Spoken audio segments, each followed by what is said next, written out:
5 years ago, I became pregnant with William's child. With this child, I married into the Chan family and became his legitimate wife. In these 5 years, William Chan completely ignored both me and the child, showing extreme indifference. 3 days ago, I and his child tragically passed away in a car accident. He went to Silly with his true love to fulfill the promises they made when they were young. On the 3rd day after Tony's death, William still hadn't shown up. Chapter 1. The people in the mourning hall came in waves, each wearing a face full of sorrow and regret, but only I knew that all of it was fake. Standing in the dining room, I poured a glass of water, ready to drink, when I overheard women gossiping and laughing behind me. The child has been dead for several days, yet his father still hasn't returned? Don't you know?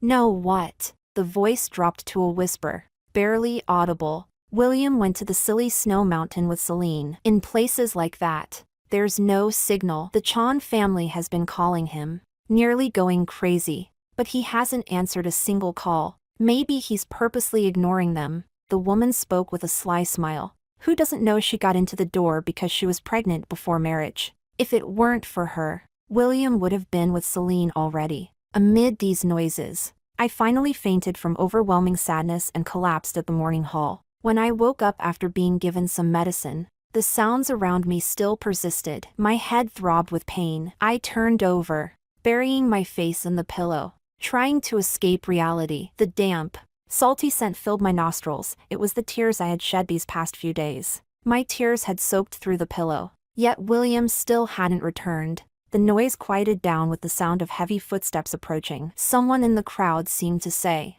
"William, you're finally back. William." William? No, it can't be. He was in Silly, with Celine. How could he be back? Even if he wanted to come back, would Celine let him? She deliberately chose Tony's birthday to take William on a flight abroad. That night, Tony hung his head. The candles on the cake were about to burn out, and their light reflected on his chubby face, showing his disappointment. He was a child who loved sweets so much, but he didn't touch the cake. His childish voice asked, "Mom, when will Dad come back?" He didn't cry or throw a tantrum. From a young age, he was sensible, knowing that his dad didn't love him, nor did he love his mother. In these 5 years, Tony's only wish was for his father to spend his birthday with him. But until his death, that wish was never fulfilled. The chair beside me was pulled out, and someone sat down. The scent, this was the person I had shared a bed with for 5 years. Just by his proximity, his breath, his movements, or even a glance, I could feel him. In the past, I eagerly awaited his closeness, but now, after losing hope, I didn't even want to look at him. After sitting down, William simply said one word, flatly, "Sorry." More apologies. When she went to Silly with Celine, I blocked his way and grabbed his sleeve, begging, "Can you go tomorrow? Today is Tony's 5th birthday. He wants his dad to be with him." We had been married for so many years,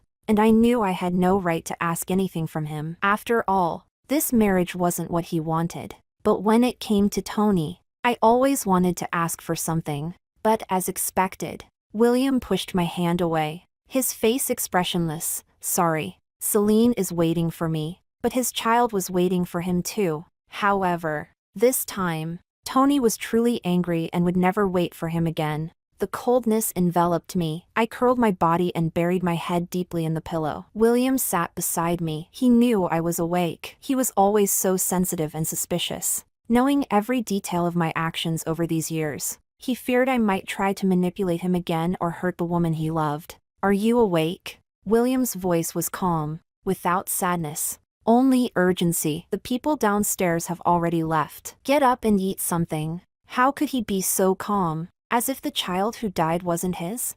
Indeed, all these years, William never treated Tony as his child, nor did he treat me as his wife. After all, if it weren't for my mother's scheming, I would never have made it to William's bed or become Mrs. Chan. William hated me, hated my mother. He once called us scorpions and frogs. Thinking about Tony, I felt another wave of sadness rise in my chest. I buried my face into the damp, soft pillow, my voice hoarse, blending together in sobs. "Did you see Tony?" That's good. I tried to control my crying. You can go now. William's voice was like a gentle breeze. As nonchalant as ever, I didn't get any calls. The communication devices failed once I entered the mountains. Really? Really? Was that an emphasis or an attempt to absolve himself? I didn't care anymore. Just go. But William didn't leave. He was clearly dissatisfied with my attitude. Rosie, the child is only a few years old. How could you let him go out alone? I'm his father, and I think you should explain yourself. Explain? Heh. I let out a quiet laugh, then stretched my limbs and sat up.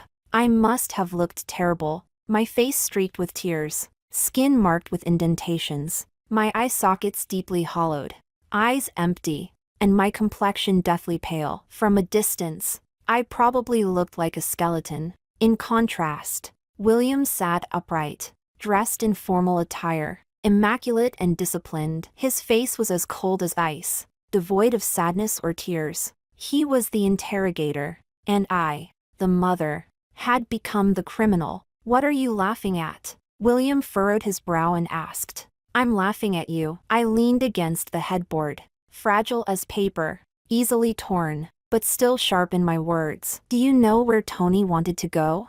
William looked at me, signaling for me to continue. He wanted to find you. He called you many times, but not once did you pick up. He said that maybe his dad was lost and couldn't find his way home, so he needed to go find you. William hesitated for a moment. Didn't you stop him? I could have lied to him once, maybe twice, but he was worried about you. While suddenly, I felt how pitiful and laughable I was. Why was I even explaining this to him? I stopped, took a deep breath, and said, "It's my fault." Those few words stirred up a storm in the cold space. William's gaze became more intense, as if he was scrutinizing me. I met his gaze, speaking slowly, word by word. My mistake was being foolish enough to fall in love with you. It was a mistake to marry you and have Tony. The biggest mistake was giving birth to him, letting him suffer, and not protecting him properly. Under William's oppressive stare, I managed to smile. The biggest mistake was having any hope in you, being delusional enough to think that we could go back to the way we were. William's face remained blank, speechless for a moment. When the slap came down, neither William nor I had time to react. The person who rushed in from the door was crying, screaming in anger, and after hitting me, she grabbed my shoulders. You couldn't even keep an eye on a child. Do you even deserve to be a mother? The person who hit me was William's sister-in-law. She was arrogant and domineering, always looking down on me, and she especially disliked Tony. She had pushed Tony before, fed him rotten peaches, and whispered to him that his father hated him. Her dramatic crying now was nothing more than a performance for William. I sat there numbly, having taken several slaps, blood trickling from the corner of my mouth. William, my husband, watched indifferently, motionless, his eyes full of apathy. From the past to the present, whenever Tony and I needed help the most, he had never reached out. My hair was being yanked, and the pain was excruciating. Amidst the curses, I met William's cold. Once, when I simply tripped and scraped my skin, he would have been frantic, frowning and asking over and over if it hurt. Times had changed. Now, I was being beaten in front of him, and he could remain a passive observer.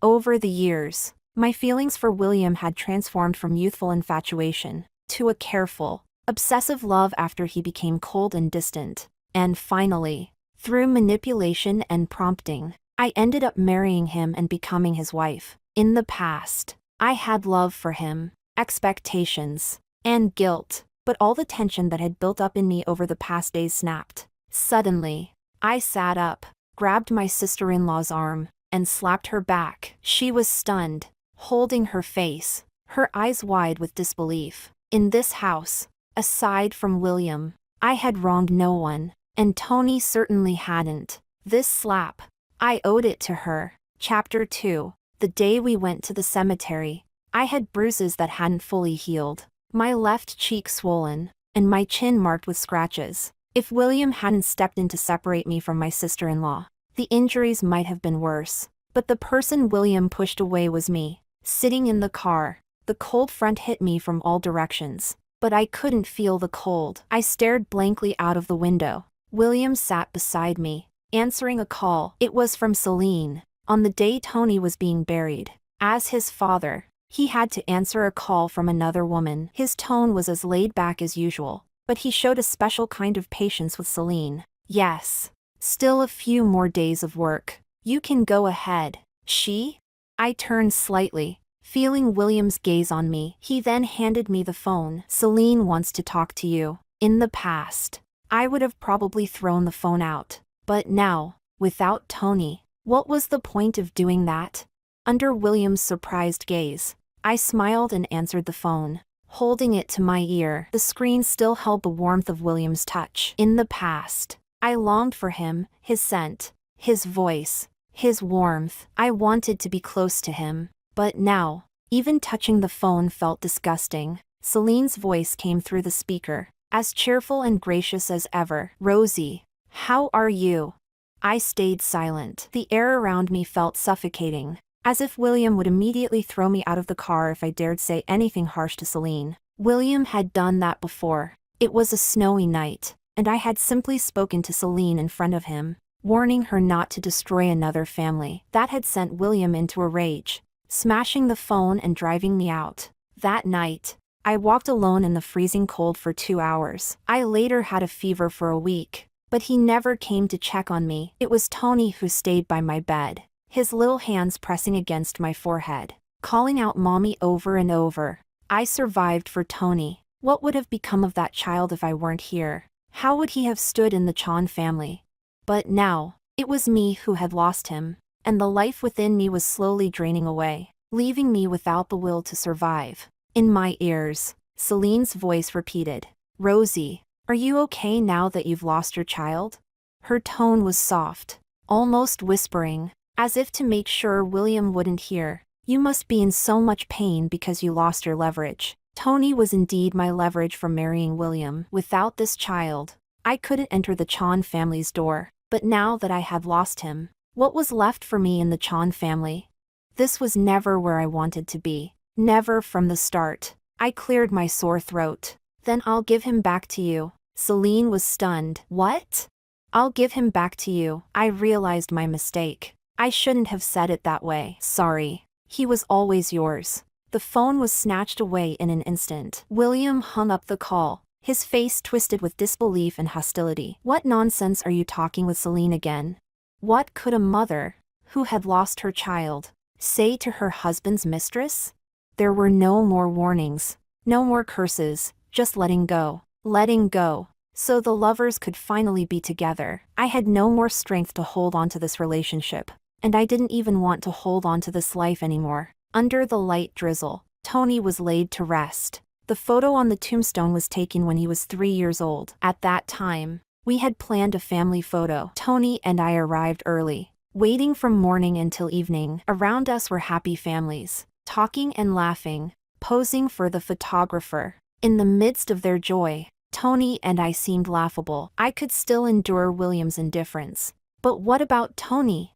The gloomy weather, the cold tombstone, and the photo on it, there were no smiles. Because that day, Tony had forced a smile for the photo. He didn't want me to be unhappy. Someone held an umbrella beside me. I bowed my head, praying and repenting before Tony's grave, hoping that in his next life, he could have parents who truly loved him, not suffering the coldness he faced in this life. Raindrops passed before me, and someone walked by. It seemed to be William. I struggled to open my heavy eyelids and saw his black coat brush past, a shadow sweeping by. He bent down and placed something at Tony's grave. Only when he stood up did I see clearly. It was a set of race car building blocks. A chill ran down my spine, and I felt confused. I immediately grabbed William's sleeve. He, afraid I might go mad in front of so many relatives, whispered, "Whatever you have to say. Let's talk when we get home." "What's that?" I asked calmly. William glanced back. "It's Tony's birthday gift. He asked me for it before. He didn't get it in time." "He asked you for it?" "We had an agreement." Startled by the despair on my face, William grabbed my wrist. "What's wrong?"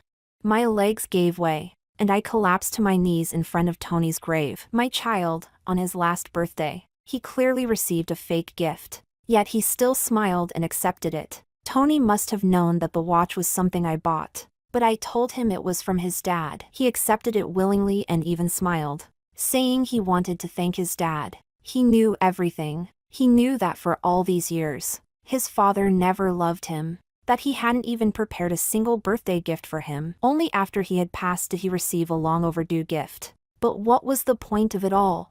Chapter 3. The atmosphere at home was heavy. William's father was waiting for him, holding a cane in his hand, his thick brows furrowed. But his tone towards me was soft. "Rosie, you go upstairs first." I knew William's father was going to take action against him again. William Chan's father was the only person in this house who liked me, trusted me, and supported me in marrying in. It was because my father had saved him in a critical moment. After my father's passing, the pillar of our family collapsed. And in gratitude, the Chan family gave my mother a position as a maid. The work was light, and the salary was very high. Chan's father then arranged for me to attend the same school as William, urging him to take care of me, treat me like his little sister. William did indeed do so, but I, unaware of the consequences, fell in love with him. When Chan's father found out that William was late for Tony's funeral, he sent the others away and was preparing to discipline him. The maid rushed up to call me to intercede, shouting desperately, dragging me along. "The sir has always liked you the most. You go say a few good words for him, please. Hurry up." Why should I go? In the past, I loved William deeply, wholeheartedly. When he was hurt or scolded, I felt worse than he did, but that was all based on my love for him. Later, I watched him run around for Celine day and night. The love faded, and shame and guilt overwhelmed me. How many times did I want to leave with Tony? And how many times did Chan's father look at me with his weathered eyes, pleading for me to stay, telling me to stay for Tony, for my mother's last wish? I should never have agreed. I took off the Chan family matron's attire and wore the simplest clothes. Not a single item in my suitcase was mine. Everything belonged to Tony. I took off my earrings and placed them under the vanity, making sure I wasn't taking anything that didn't belong to me. When I was sure, I let out a breath from deep inside me, feeling a sense of release. I avoided the maid and went downstairs. By the time I reached downstairs, William had already been punished. He was kneeling on the floor, his palms pressed against the ground, gritting his teeth in pain. When he looked up, his eyes were red and met mine, but I didn't spare him a second glance. Chan's father came over after throwing down his cane. He was the person I respected the most in this house. He provided me and my mother with a good environment and education, giving us a place to live. Even at this point, I was still grateful to him. "Uncle." I addressed him as uncle, not father. I still remembered the day I first entered the Chan house. Chan's father held my hand and placed it on William's, advising him earnestly, "Rosie is a good girl. You take good care of her." It was just like that day when my mom and I first came to the Chan house, and he introduced me to William in the same way. "Rosie will be your sister from now on. You'll go to school together. Take good care of her." The difference was that William, as a young man, could still smile at me, take care of me at school, take me to the cafeteria, wait for me after class, and even drag me to watch him play basketball. Those girls outside the court who liked him would form a crowd, but he would always insist that I go with him. He was so outstanding, so radiant, the center of attention wherever he went. I, on the other hand, was painfully ordinary when I was by his side. I always kept my head down, wore simple clothes, tied my hair in a ponytail, and wore a school uniform that could last forever. I didn't dare look him in the eye when I spoke. Always shy and introverted, not likable.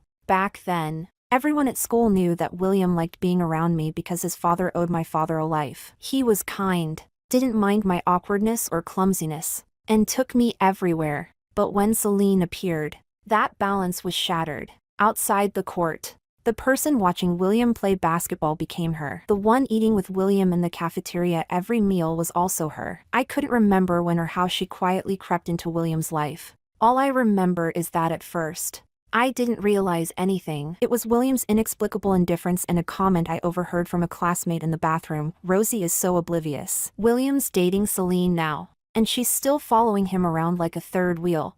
Third wheel. Dating. Those words made me keep my distance from William. From then on, I wisely avoided him, coming up with excuses to refuse having meals or going to school with him. I even avoided meeting him at home. But when I appeared in the cafeteria with a male classmate, he came over. He stood by the table, looking down at me with his typical condescending gaze, as if I were a commoner. Not eating with me? So, you're dating now? I didn't understand. I just didn't want to be a third wheel anymore. But later, by some twist of fate, I broke up Celine and William's fairy tale romance. It was time to return that place to Celine. William, who had been kneeling, stood up. The 2 slaps had barely hurt him. He looked at me, and I met Chan's father's gaze. Uncle, I've left everything that should stay in the bedroom. I'll be leaving today. Rosie, I had already informed Chan's father a few days ago that I was leaving and getting a divorce. He didn't agree and tried to persuade me to stay, just like he had done in the past. But he also knew that without Tony, I wouldn't stay in this prison built by my mother. William, like an outsider, couldn't understand the conversation between Chan's father and me. Leave? Where are you going? His words angered Chan's father. You animal. Shut up. William frowned, his gaze so complicated that I couldn't make sense of it. Rosie is my wife. I have the right to ask where she's going, don't I?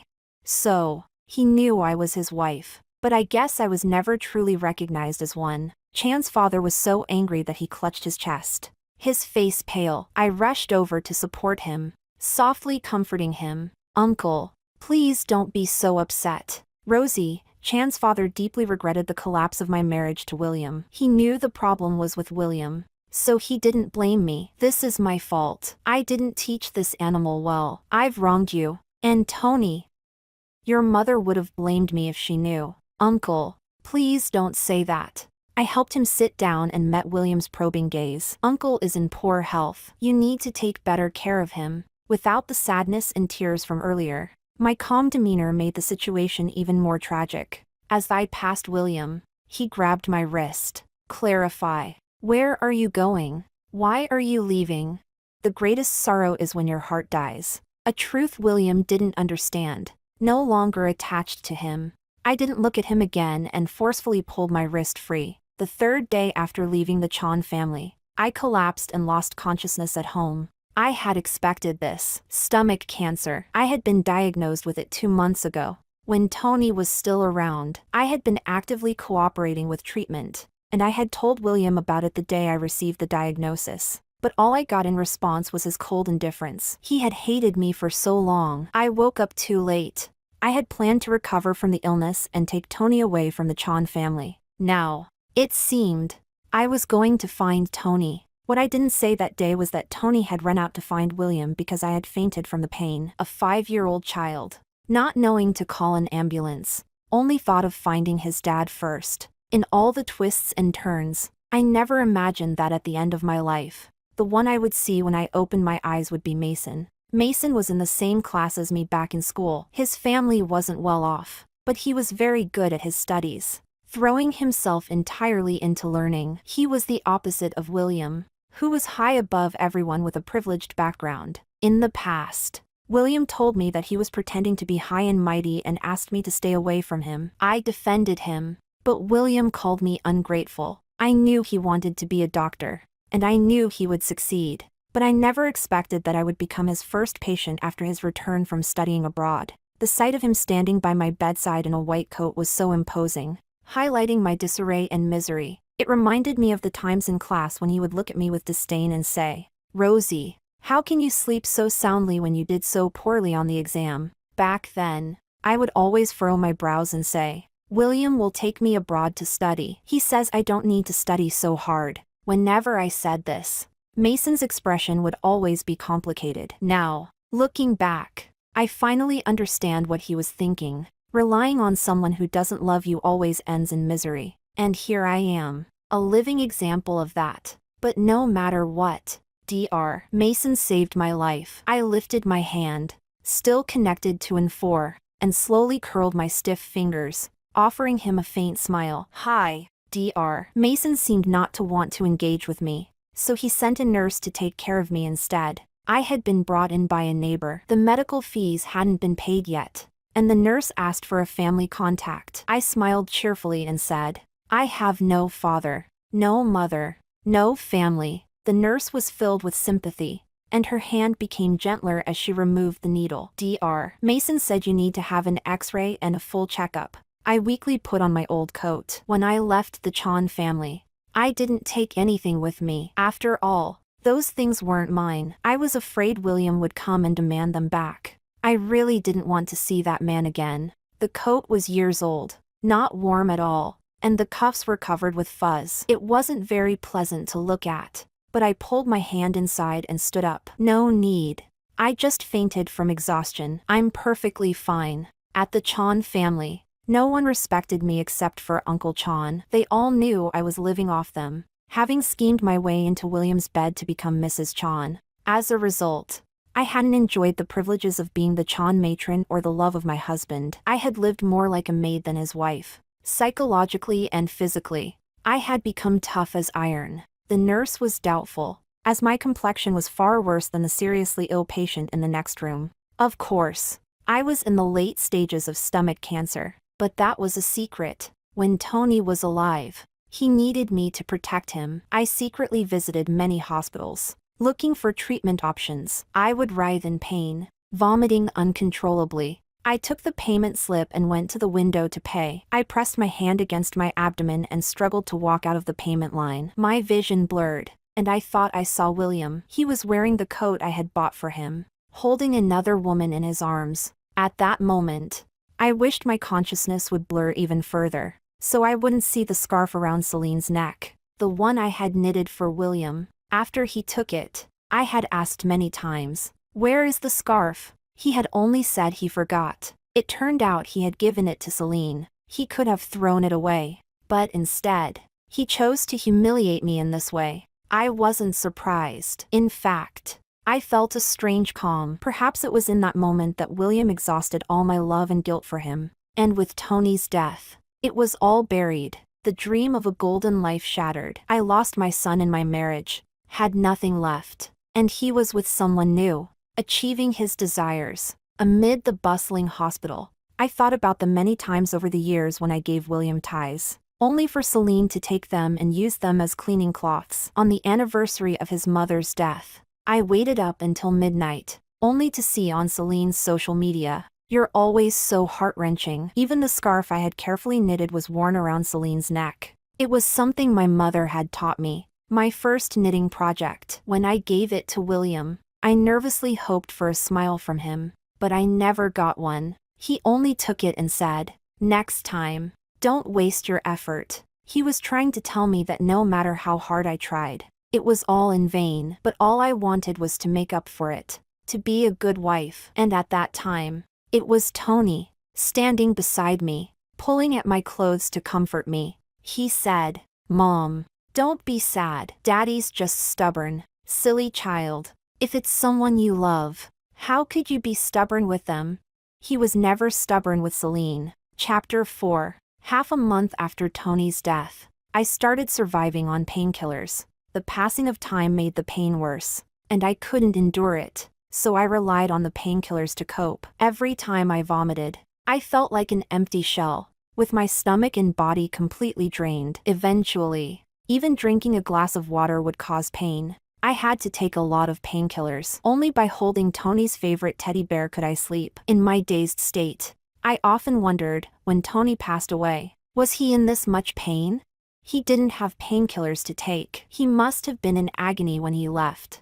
It was my fault. I didn't take care of him properly. My Tony. Before my consciousness faded, I heard a knock on the door, one after another. If it weren't for the lingering pain, I would have mistaken it for the sound of a death knell. Standing at the door was Dr. Mason, and his presence only made my expression uglier. He had never been this persistent before. When I asked him for help with questions, he would ignore me, indifferent to the point of being cold. So why was he acting like this now? "Rosie, your condition is very bad. You should go to the hospital for a checkup as soon as possible." He was a doctor. A good one at that. He could tell at a glance how serious my condition was. Mason hadn't changed much in appearance compared to the past. He had grown up, his features more pronounced, and there was a stronger air of arrogance in his expression. As William had said, he was proud. People like him couldn't tolerate insults. I really didn't want to offend anyone before I died, but I couldn't help it. Mason, don't you have any other patients? I tried to play the part of a bitter woman. The more tests I take, the more commission you'll get, right? Mason's eyelids flickered. Rosie, I'll give you money. Just stop bothering me. With that, I walked into the room, grabbed some money, and shoved it toward him. Is this enough? Dr. Mason left. Of course. Who would indulge a capricious patient? The best outcome for me was to die alone and be forgotten. I swallowed the pills, pulled the curtains, and was about to rest when I caught sight of two figures outside the window. It was Mason and William. How did he find me here? Shouldn't he be with Celine right now? They were arguing, and it looked like it was about to get physical. Ignoring the pain in my body, I rushed downstairs, without thinking, stood between them, and fought to hold back the tears and nausea. I weakly raised my head and spoke. What are you doing here? William looked the same as always, standing in the evening breeze, the hem of his coat fluttering slightly with the wind. The moonlight fell on his chiseled features, casting a cold, distant glow on him. His eyes, filled with aggression and hostility, locked onto Mason. Just like back in school, he would get angry whenever he saw Mason use my things or fetch water for me. Then, he asked me, Rosie, don't you have hands? Why do you need someone else to help you? He wouldn't allow another man to help me, but he would reserve all his kindness for Celine. In the past, I loved him, and to be with him, I distanced myself from many people. But now, I just wanted to follow my own heart. I stepped in front of Mason, turning to pull his sleeve, urging him to leave quickly. He and William exchanged a silent, fiery stare. Without my request, he wouldn't have left like this. William saw this and a storm of cold fury brewed on his face. He sneered and asked, You're abandoning a good life at home to come here? So you're with your lover now? A good life? So, to William, being ignored by your husband, despised by everyone, and losing your child was considered a good life. After marriage, he hated me and humiliated me. I could understand. After all, I had destroyed his perfect match with Celine. But now, I'm about to die. He shouldn't be here. I don't want this good life anymore. You can leave it for Celine. I wish you both a lifetime of happiness and many descendants. I said it calmly, without hysteria or collapse. It was as simple as the day I left the Chan family. As though I was saying, I won't be eating the next meal here. A flicker of surprise crossed William's pupils. After all these days, perhaps he thought my decision to divorce was a momentary impulse due to Tony's death. I had suggested leaving before, but every time it had come to nothing. His suspicion was understandable. Rosie, have you thought this through? This was the most resolute decision I had made, and it wouldn't change. If I leave, isn't it what you've wanted all these years? After a brief silence, William nodded, a mocking smile curling on his lips. You're the one saying this. If you regret it in the future, don't come begging me. Watching his back as he walked away, I couldn't help but ask myself, do I even have a future? That night, I came across a new tweet from Celine. The wish has come true. The picture was of a brand new diamond ring on her finger. Chapter 5. The cancer cells had spread throughout my body, and I didn't know how far it had progressed. I smiled in the face of it, even somewhat looking forward to death. After all, on that day, I would be able to see Tony again. It had been over half a month since I last saw him, and I missed him terribly. But, surprisingly, I hadn't thought about William even once in all these days. In the past, I would always check on him, care for him meticulously. When he went on business trips, I would pack his bags, manage household affairs, and handle relationships with relatives and friends. He would socialize and drink himself into a stupor. I would change his clothes, feed him hangover soup, and as we slept in the same bed, we were worlds apart. He would still call Celine late at night to check in with her. I was busy running around, but the woman he kept close to him was always Celine. Even when he was away on business, he wouldn't answer my calls. The few times he did pick up, It was always Celine who answered. Celine had naturally become the person beside William. She would cheerfully tell me, "William's asleep. No wonder he hates you. All you do is disturb him." I would reply, "Take good care of him." Do I really need to be told? You don't actually think of yourself as his wife, do you? If you hadn't tricked him, do you really think you'd have married him?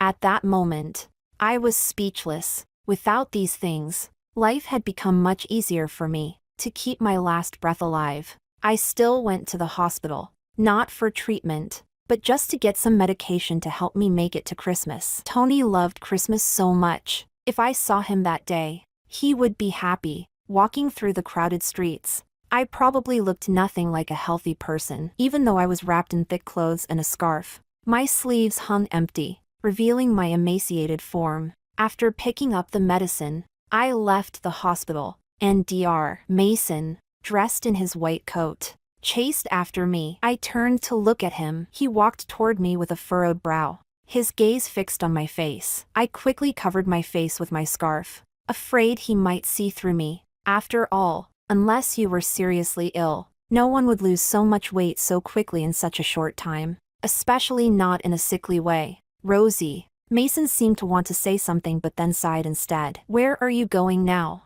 I answered in a hoarse voice. "The bus station. I'll take you there." For some reason, I felt a lump in my throat and wanted to refuse. But before I could, Mason had already started walking ahead. There were always many people on this road outside the hospital, and I wasn't the only one with a terminal illness. Alone and abandoned, Mason's voice came to my ear. "After I left last time, did William misunderstand you? He used to always think there was something between you and me." I shook my head. "No, we've already divorced. When I was studying abroad, I was really surprised to hear about your marriage. When I left for overseas, he came to find me, threatened me not to leave, said that you—" Mason looked down at the two shadows on the ground, then let out a soft laugh. "Forget it. But William is really contradictory. He told me not to like you, but then only referred to you as his sister." I stopped in my tracks. When did he say that? After Celine appeared. I remembered now. Before Celine appeared, William would suddenly rush out to snatch my soda, drink from the can I had already touched, then lean in to kiss my cheek, smiling as he reminded me, "Don't drink too much cold stuff. This one's mine." But that was a long time ago. So long that I almost forgot we had such sweet memories. Our ambiguous relationship was obvious to many. At first, William didn't explain anything. I found him, trailing behind him. That evening, the setting sun stretched his figure, and under the phoenix tree, his eyes held affection. I asked him, "Why don't you explain?" He asked back, "Explain what?"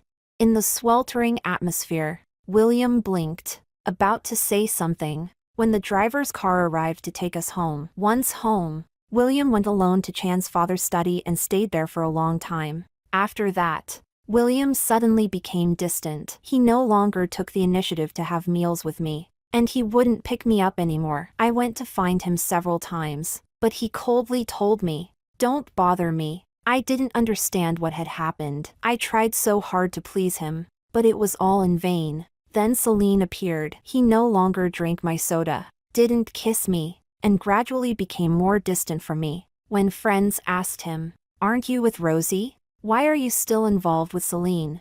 he frowned, visibly upset, and said, "I only see Rosie as a sister. If it weren't for her father, she wouldn't even deserve that." No wonder. When I called him on my birthday, William suddenly became cold, warning me with a harsh tone, "Rosie, you're living here because of your father, not for any other reason. Don't go around telling people about our relationship. Before you speak, ask yourself if you deserve to." Those cold words shattered my heart. A few days later, my mother also told me not to dream of climbing higher. We were just living off the Chan family, and I had to be cautious. After that, I buried my fantasies and affections, until they almost faded away. Then my mother sent me back to William's bed. Since then, the rest of my life has been filled with regret and remorse. In front of Mason, I let go, saying, "There's nothing between William and me." Those words reached William's ears just hours later.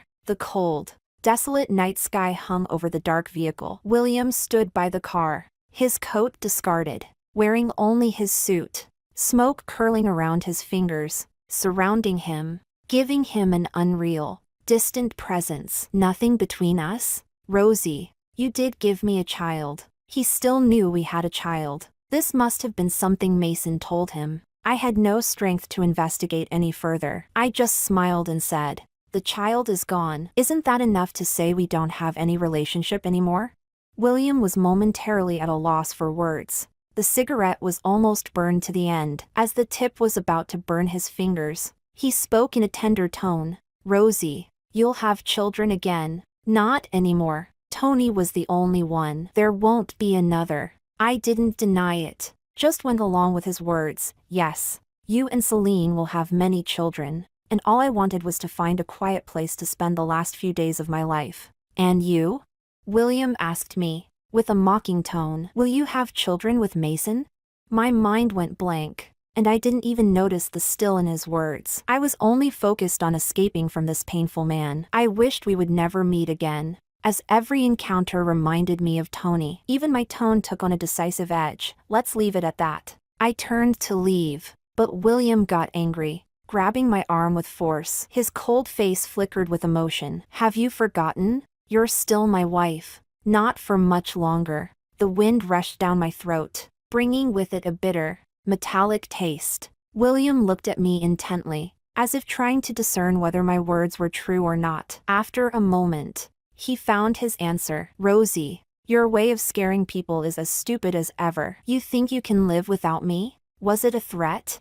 No one would use their own life to scare him. And besides, with or without him, it seemed like I couldn't survive. This time, it seemed like William was trying to force me to come back. He hadn't divided the assets from the divorce. He was determined to make things difficult for me, even taking back the house I was living in. I was left homeless while he married someone else. No one could remarry within a month of their child's death. But William did just that. The news of his marriage to Celine reached me through many mouths. How joyous it was. How angry Chan's father was. How happy the people in the Chan family were. And how much gossip they shared behind closed doors. I knew it all. But now, it all sounded like a joke to me. I was no longer part of that joke. So why would I care?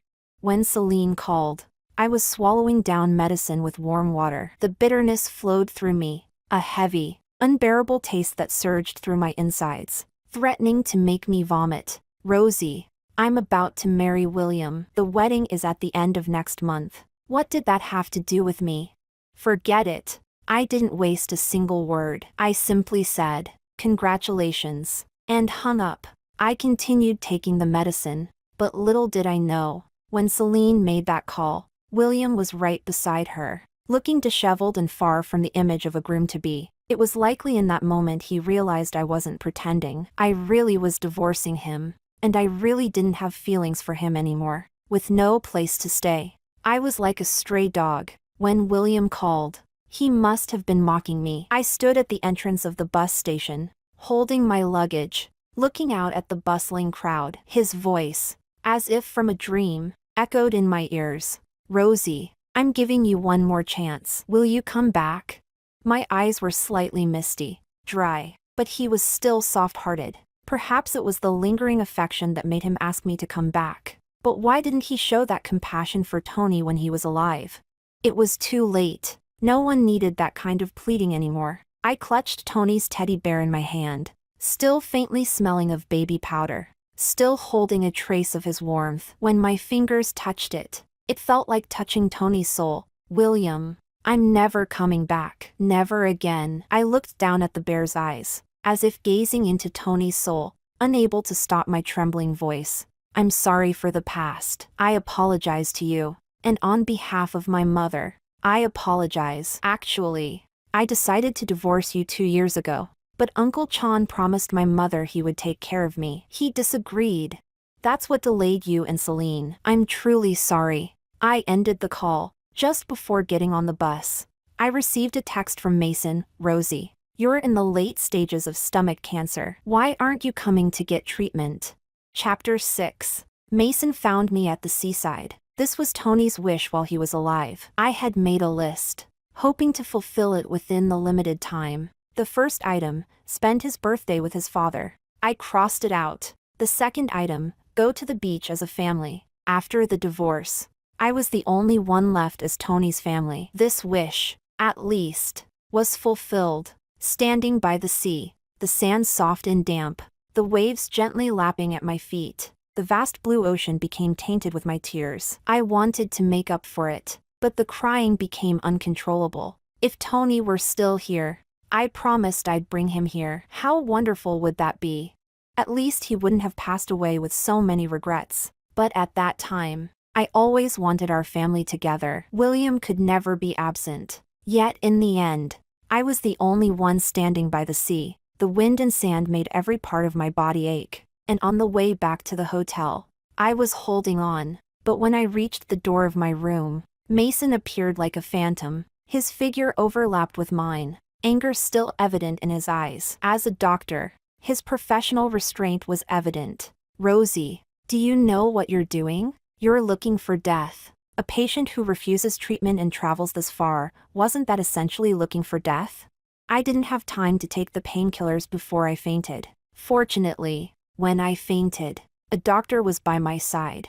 Otherwise, I wouldn't have been able to fulfill Tony's third wish. Dr. Mason wanted to take me to the hospital, but by this point, going to the hospital would only be a waste of money. I had very little money left now. The previous medical fees had all been covered by Mason. His family wasn't wealthy. Back when we were in school, he always wore the same white shirt, its collar and cuffs frayed and faded from washing. Under the sunlight, you could see the fuzz on the fabric. His life was far from the wealth William enjoyed. Mason's life was tight and frugal. It was because of this frugality that I wanted to repay him. The man I had loved for 10 years was no longer by my side, and the one who saved me and covered my hospital fees was Mason. I asked him, "Why are you being so kind to me?" No one had been this kind to me in a long time. Mason didn't say anything. He just took a clean scarf and put it around my neck, then said, "You were really good to me back then." Really?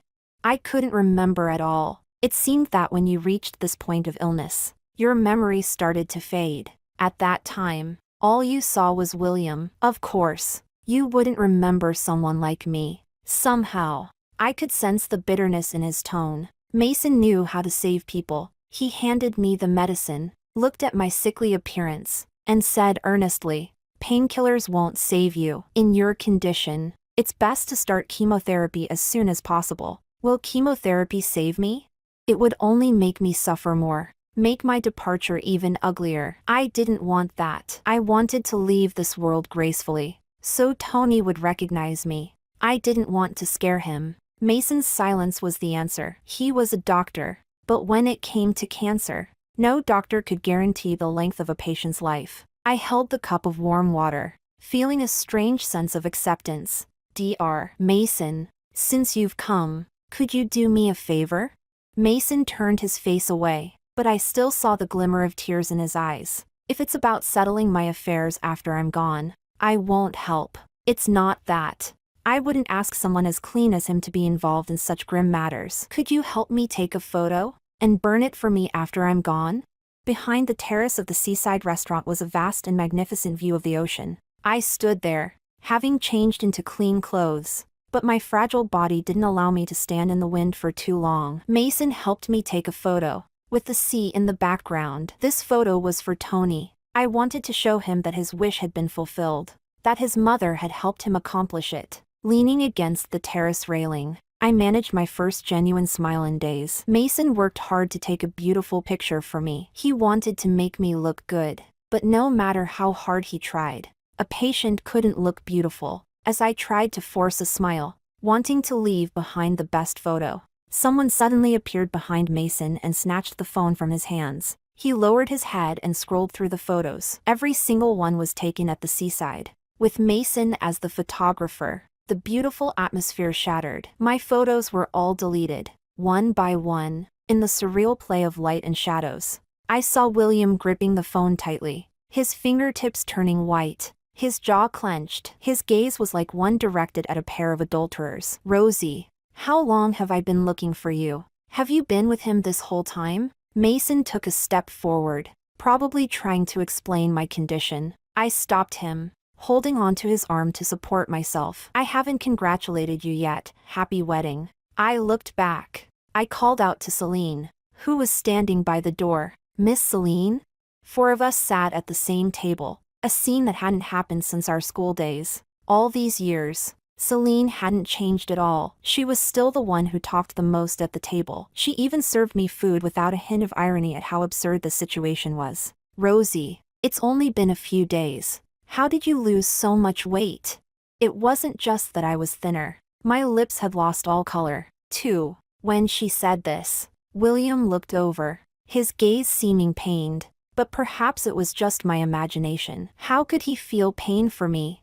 Mr. Mason is taking care of you like this? What did Mason have to do with this? To me, he was just an old classmate, a doctor. He left his work to find me, encouraged me to go back for chemotherapy, and stayed with me for 2 days. I was already very grateful to him. What right did William have to criticize him?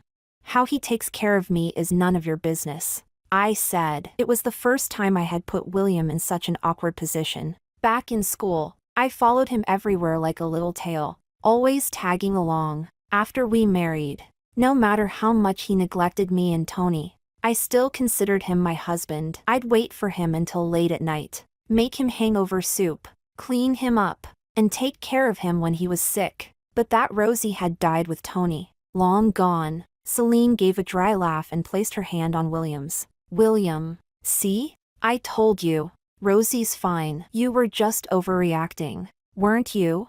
William pulled his hand away. It was only then I noticed that the ring on Celine's finger was gone. The ring William was now wearing was the one from our wedding, my wedding ring. What did this mean? All these years, I was the only one who wore the ring. Just like this marriage, it had always been my one-man show. I no longer wanted to play the part. I had exited. And now, William had put the ring back on. It was too ironic. Rosie, I remember you used to love spicy food, Celine said, placing a piece of grilled lamb in my bowl. The strong, spicy smell choked me, making my throat uncomfortable. Mason pushed the plate aside. The past is the past. What you used to like, she may not like now. With stomach cancer, eating spicy food was a death sentence. Mason tried to help me out, but Celine only teased. Dr. Mason still loves to protect Rosie. I told you back then that you two were a perfect match. Looks like you've finally ended up together. I haven't congratulated you yet. Have you said enough? William's voice was tense. Shut up. The awkwardness and panic flashed across Celine's face. How could William speak to her like that? Even I was surprised. He had always been the one to pamper Celine, protecting her like she was the treasure in his heart, never saying harsh words. But now, he was frowning at her, his face cold for a mere joke. And back when we were in school, he had never hesitated to laugh along with Celine when she teased me. When I ate with Mason, Celine would suddenly show up and make teasing comments, saying vague and suggestive things. William would stand by her side, his gaze always cold as he looked at us. And then he'd softly say, talking so much over a meal, "You two really make a good pair." He had said that before, but now, he wouldn't allow Celine to say it. William pushed that piece of meat toward me again. I didn't like it, but he always forced me to swallow it. I don't believe eating one bite will do anything to you. Will you be satisfied after I eat it? I picked up the chopsticks, my eyes red. I had once loved him, then lived with him out of guilt. Now, I had nothing left. He wanted to push me to my limit. Without waiting for his reply, I took the bite in front of William's shocked gaze, chewing and swallowing. Suddenly, Mason grabbed my chopsticks. Rosie, do doctors really get this dramatic? It wasn't poison. I wouldn't die from this. I just didn't want to live with William anymore. It was strange. When we were married, I longed to see him, but he wouldn't come home at night. After the divorce, he kept showing up. But now, I didn't need him anymore. Sudden pain surged in my stomach. I covered my mouth, my face turning pale. Mason stood up, his voice cracking. How could you still be Rosie's husband? She has stomach. His words suddenly cut off. I clutched his hand tightly. William was confused. Stomach what? Stomach disease. As soon as the words left my mouth, I couldn't stop coughing, covering my lips. Bending over, I coughed up blood into my palm, but it was just stomach disease. How could I be coughing up blood? After returning from the beach, William's visits became more frequent, and my health deteriorated even more. He dragged me to the hospital to see a doctor. I pulled my hand away from his. "Don't bother me anymore, okay?" My firm response threw William into a panic. "Rosie, you never told me you had stomach disease." My throat was dry, my voice hoarse like a rusty saw cutting through rotten wood, painfully widening the distance between William and me. "It's just stomach disease. You should go take care of Celine. You're not afraid I'll really marry her?"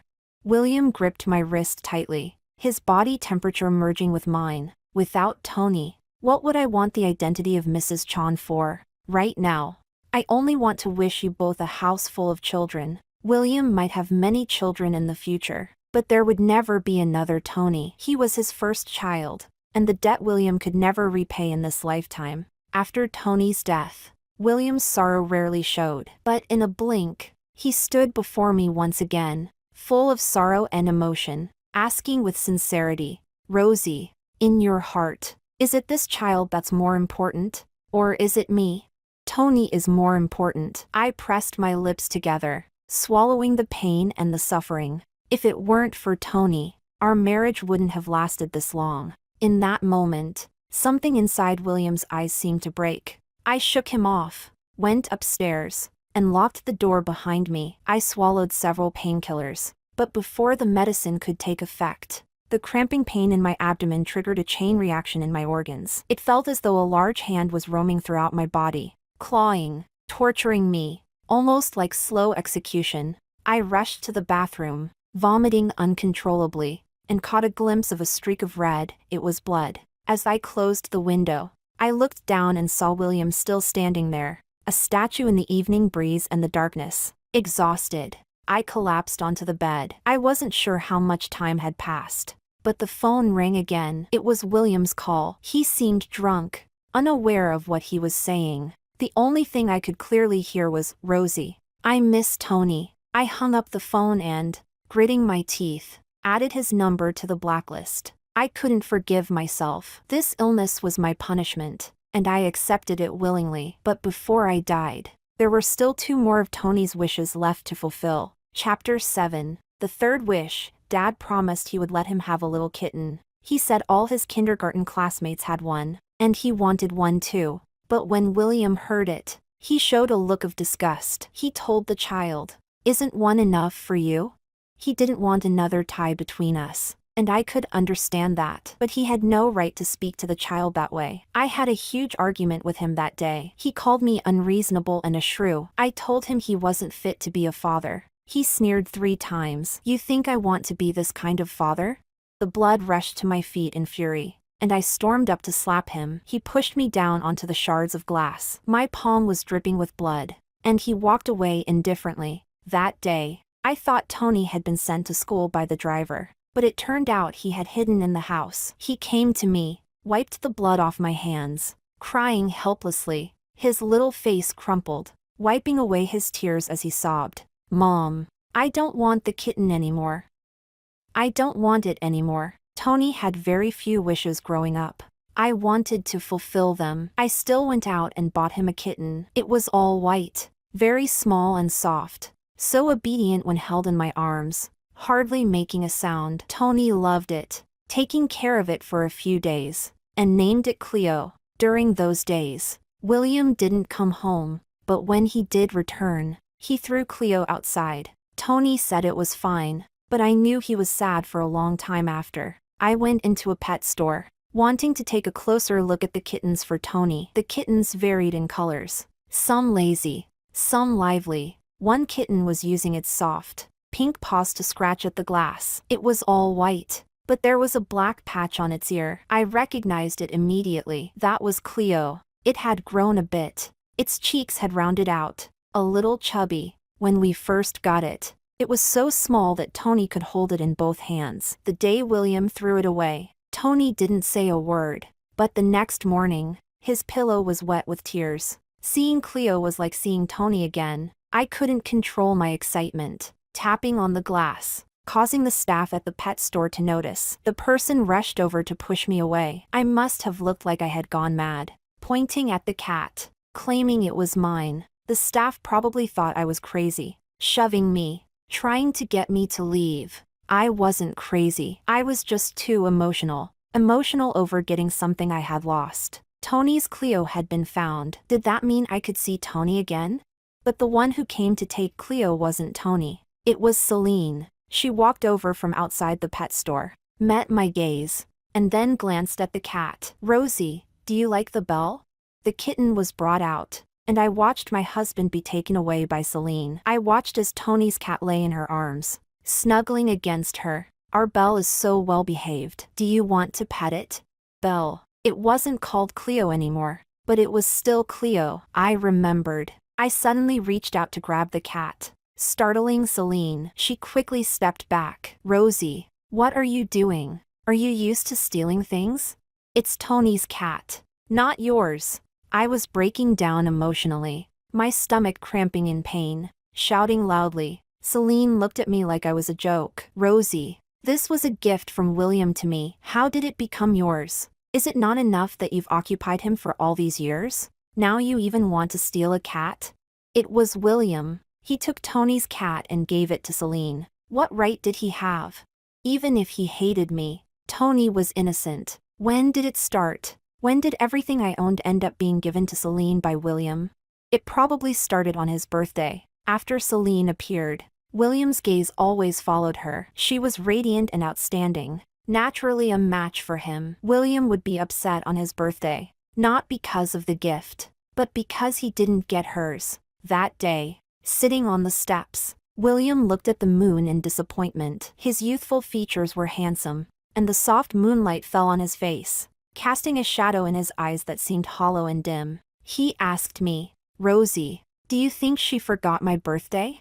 He was talking about Celine. I hid my own sadness, handing him the watch I had bought with money I saved from my part-time job. I smiled bitterly and said, "Maybe she's busy. This is for you." William took it without looking at it. The next day, he came to pick me up, and Celine was with him. I saw my watch on her wrist. After that, there were many more things, like the driver sent by Uncle Chon, who was ordered by William to pick up Celine, or when Celine needed to participate in a competition, William gave her my design drawings. And later, it was the overseas scholarship. That day, he stood in front of me, straightforward, without a hint of guilt. "Rosie, Celine needs to go abroad more than you. She's very talented, and she shouldn't be held back." The same day, my mother was diagnosed with stomach cancer, and her life expectancy was short. She hoped that William would take me abroad. This was her dying wish, but Celine stole it from her.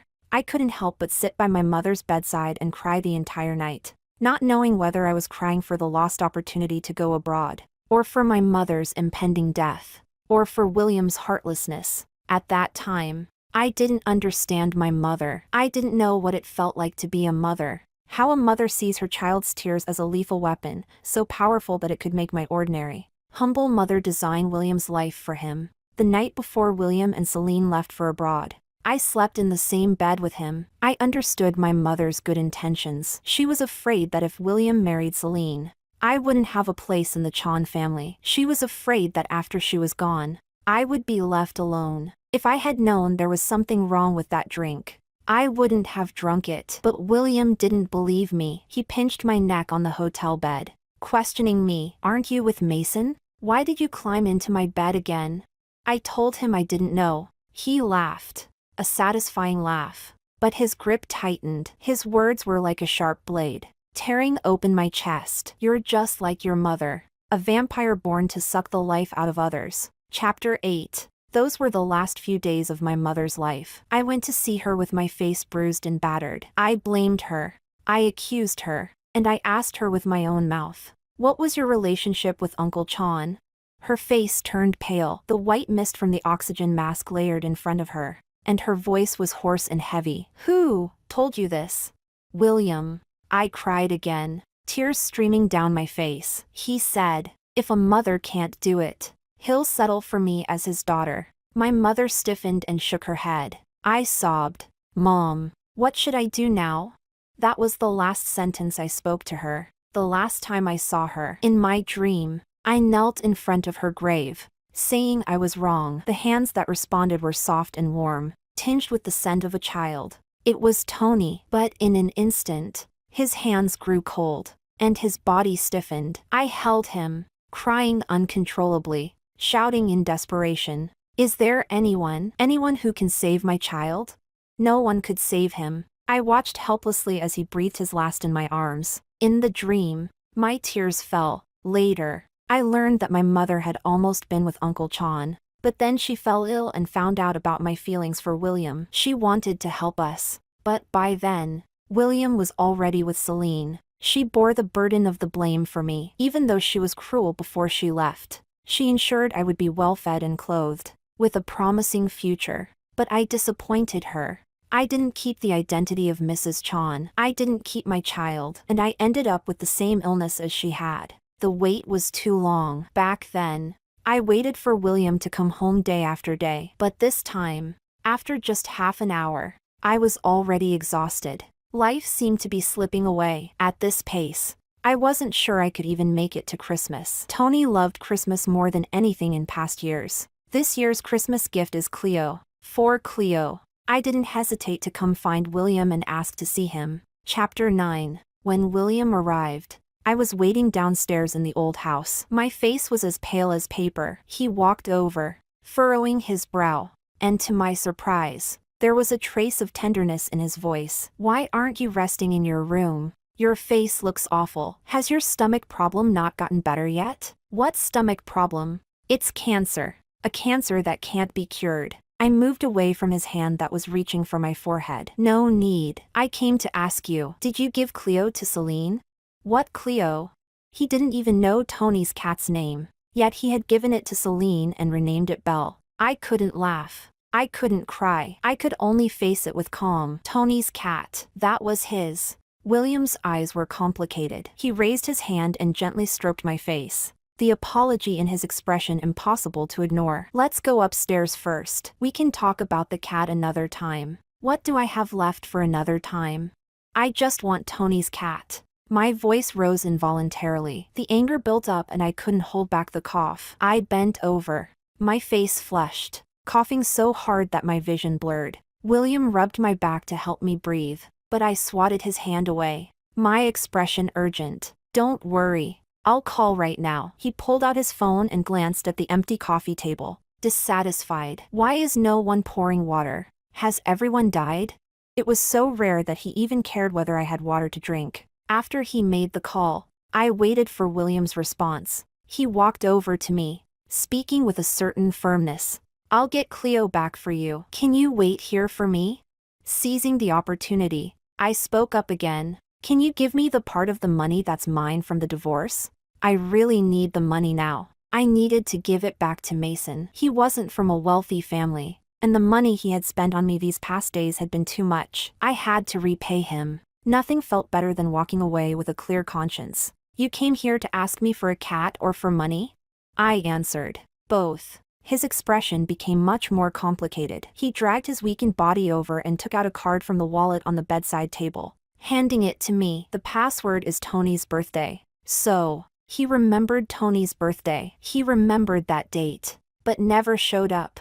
I took the card from him, but he didn't let go. I'll give you the money, but it's not part of the divorce settlement. William then became very serious. Rosie, wait for me to come back. I'll go get Tony's cat. We'll start over. I've redecorated Tony's room. Next birthday, we'll celebrate it together. How about that? But I won't live to see Tony's next birthday. Why couldn't he have agreed to celebrate Tony's birthday sooner? A lot sooner? It's too late. William is too late. This wait feels like it has lasted a lifetime. As I was tortured by illness, I gazed at the old Chon family house, remembering the first time my mother and I walked in here. William Chon was still a young man at the time. Later, we got married here, and on the night I wore my wedding dress, I realized I was waiting for nothing. Soon after, my mother passed away, and I cried in the new house that William and I shared. He found me annoying and threw me out. During the days I was pregnant with Tony, I remained immersed in sorrow, only realizing I was pregnant too late, after the time for an abortion had passed.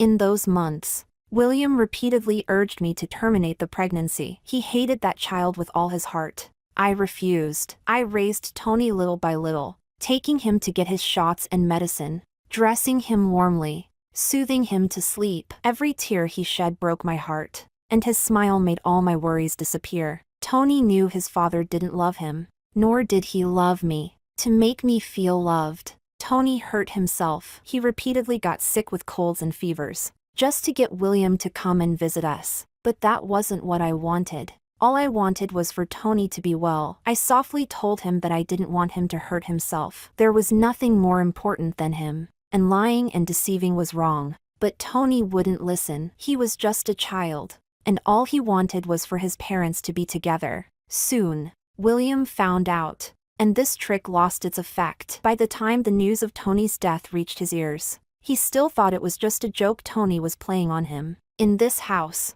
I met William, lost my mother, had a child, and then lost that child. Perhaps it really was the end. These memories flashed by in my mind like a fleeting moment. William came home in the early morning. He was holding a completely white kitten in his arms, gently touching the kitten's paw to my nose. "Rosie, the Cleo you wanted.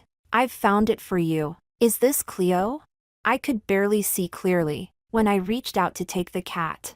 I hesitated for a moment. I noticed that the color of the kitten's eyes was different. Its ears had the same markings, and its size was similar. But something felt off. It was just a feeling. "What's wrong?" William asked, letting the cat rest in his arms as he spoke to me, seemingly indifferent. "When Tony was little, I always thought having a pet might hurt him. I thought you'd be upset, so I didn't agree to let him keep one." I lowered my hand, no longer intending to hold the cat. This wasn't Cleo. Why was he trying to deceive me with a fake Cleo? If Tony knew, he would blame me. "William, at this point, you don't need to lie to me. I had waited a lifetime here." In the end, I hadn't even waited for Tony's cat. William paused for a moment. "Lie to you about what? This isn't Cleo?" I was too calm. So calm that I was certain. "Where's Cleo?" He must have gone to get it from Celine. If I looked closely, I could still see handprint marks on his face, and his collar was a bit wrinkled. They must have had a fight, and he had returned looking anxious and tired. But he still tried to comfort me with the cat. Cleo fell from the building. This happened half an hour after William made the phone call. Celine was the one who did it, but no one could punish her. I felt both pain and sorrow, but I had grown numb. "I'm leaving." "Where are you going?" William let the cat slip from his arms, freeing his hands. He looked like he was asking, but what was he asking me for?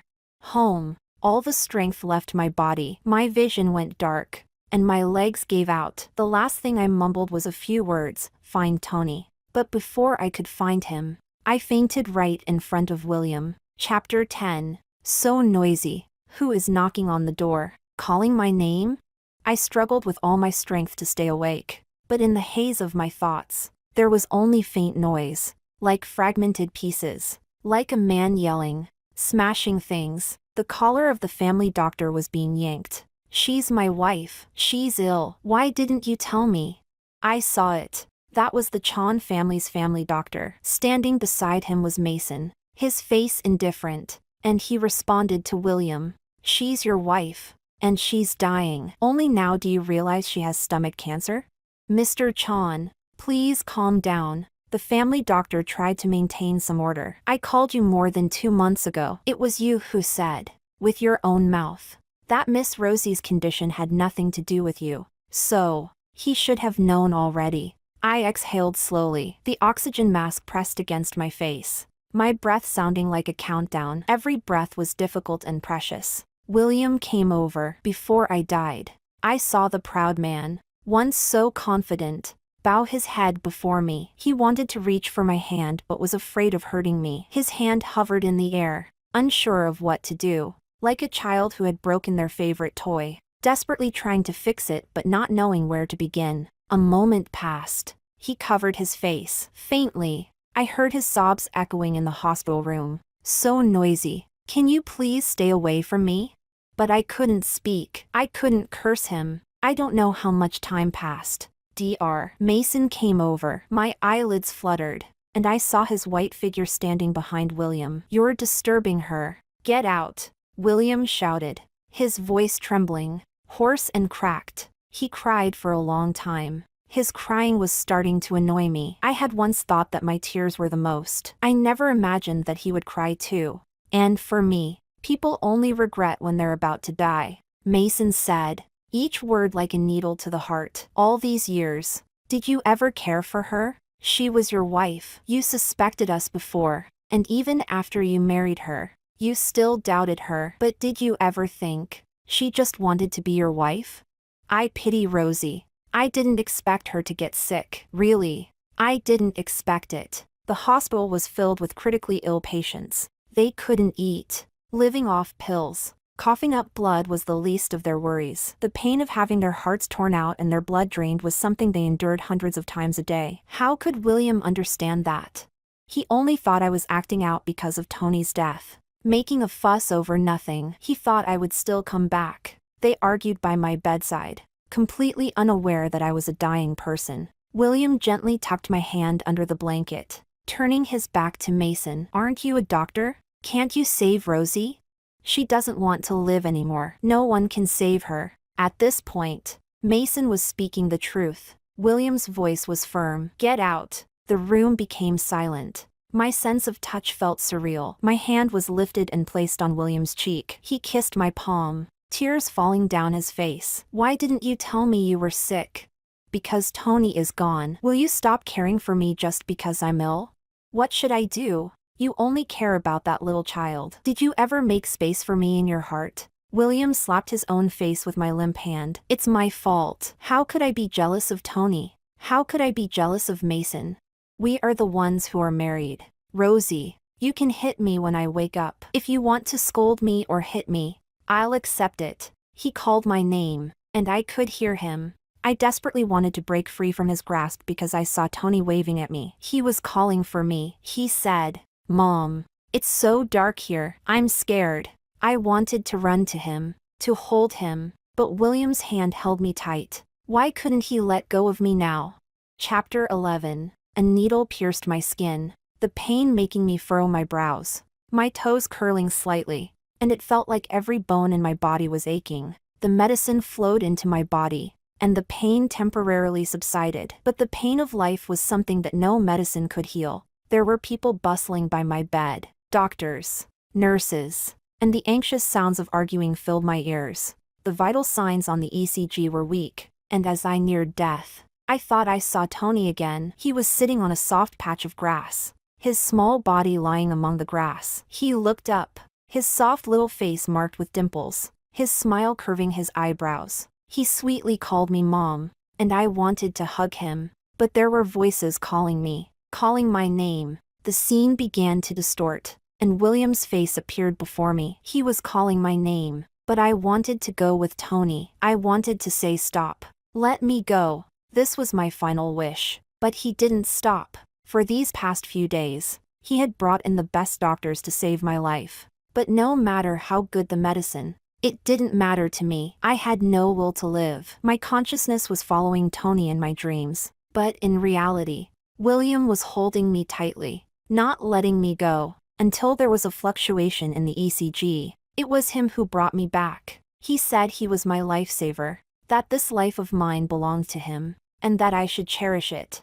I lay in the hospital for a week, and during this time, William never left my side. But I knew I couldn't hold on much longer. At the end of my life, I saw the last person I didn't want to see. The eve of Christmas, Celine stood by my bedside with me like this. She must have been so pleased. She was taking in my misery, watching my ugliness and illness with satisfaction. But she said, "It's karma." Then she added, "It's William's karma. All these years, he played me, used me, made me fall deeply for him, and then told me he never loved me. He even took back the cat he gave me. What right did he have?"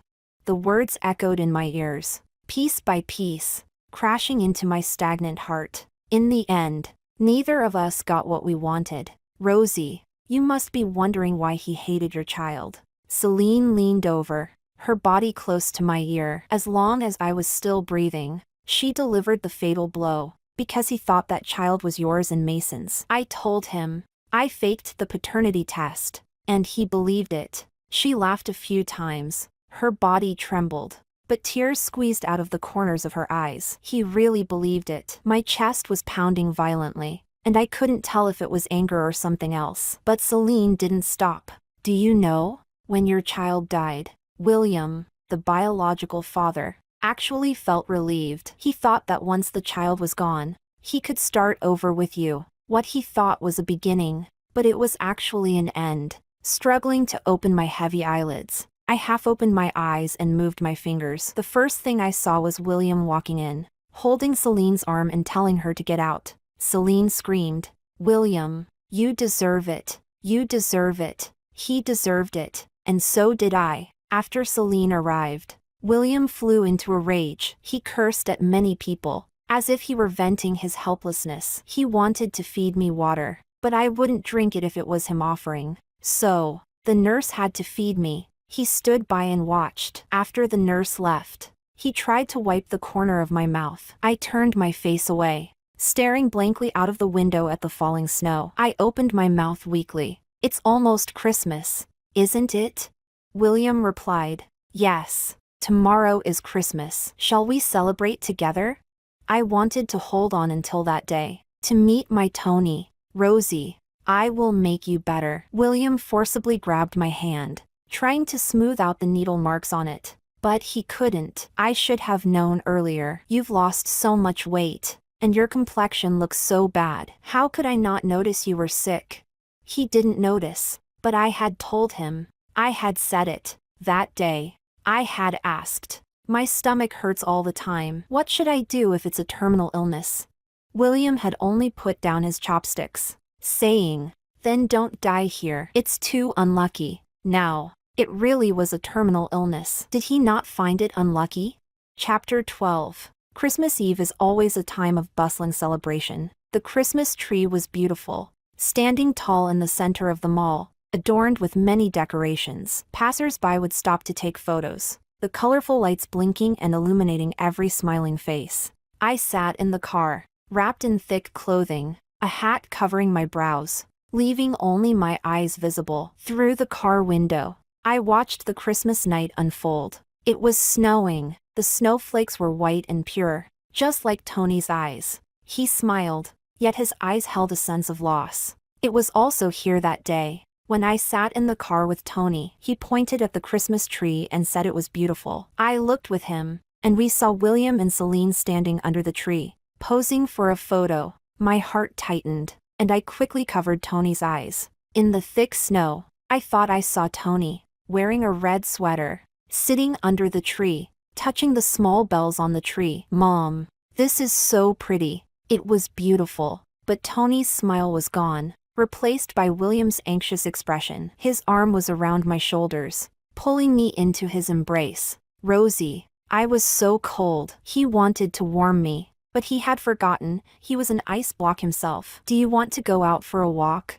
I shook my head, just taking one last look, as if to make this Christmas for Tony. The snow was still falling. My strength was fading. William seemed to feel my body temperature dropping. He began rubbing my wrists, but the bruises from all the injections were still there. "Rosie, are you cold? Can you say something to me?" His cheek was against my forehead. The familiar, clean scent still lingered, but it felt so distant, like something from a past life. All these years, the scent he left behind mostly carried Celine's fragrance. Sitting in the car, we watched the snow together. His chin rested on my hair. The car was quiet and warm. The wind and snow shut out. I was there with him, watching the snow fall. His voice was soft, drifting into my ear. "Rosie, do you remember why I never explained the situation between you and me? I should have told you. Over the years, I've had so many chances to tell you." The snow intensified. Was Tony cold over there? It didn't matter. I would see Tony soon. After all, this was Tony's last wish, to be with his mom forever. There was a layer of frost on my eyelids. I closed my eyes, realizing that when a person reaches the end, they lose their sense of hearing, and the soul seems to detach from the body. But William's voice continued. Rosie, if it weren't for my dad telling me he wanted to marry your mom, if he hadn't asked me to treat you like my sister, we shouldn't have ended up like this. Don't you think so? Rosie? Rosie, are you cold? Rosie, wait for me. I wouldn't wait for him. I wanted to be far away from him in the next life, and the one after that. I never wanted to see this person again. The voice became distant. I heard crying, someone calling my name. The light grew faint. It expanded and contracted in my vision. I was so tired. My eyelids were so heavy. I couldn't raise my hands. I wanted to hold Tony, but all I caught was a shadow. I kept chasing, running, screaming, moving towards the end. Sweat drenched my body, breath coming in gasps. But finally, I saw Tony. He was holding the snow-white Clio. Mom, you came? This time, I finally held Tony's hand.